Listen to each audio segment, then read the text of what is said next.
ఆయనేం తప్పు చేయలే, లాయర్ ఏం తప్పు చేయలేదు, ఆయనేం పిచ్చోడు కూడా కాదు, ఆయన gold medallist, MSc gold medallist.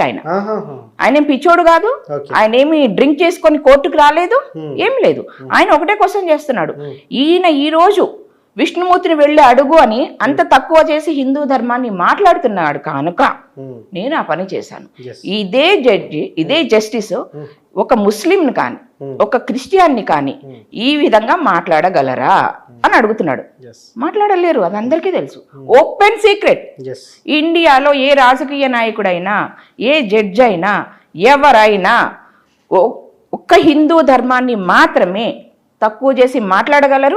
వీళ్ళకి వాక్ స్వతంత్ర హక్కు అక్కడ గుర్తొస్తుంది, అదే ముస్లిమ్స్కి రిలేటెడ్గా మాట్లాడేటప్పుడు గుర్తురాదు, మన క్రిస్టియన్స్కి రిలేటెడ్గా మాట్లాడేటప్పుడు గుర్తురాదు.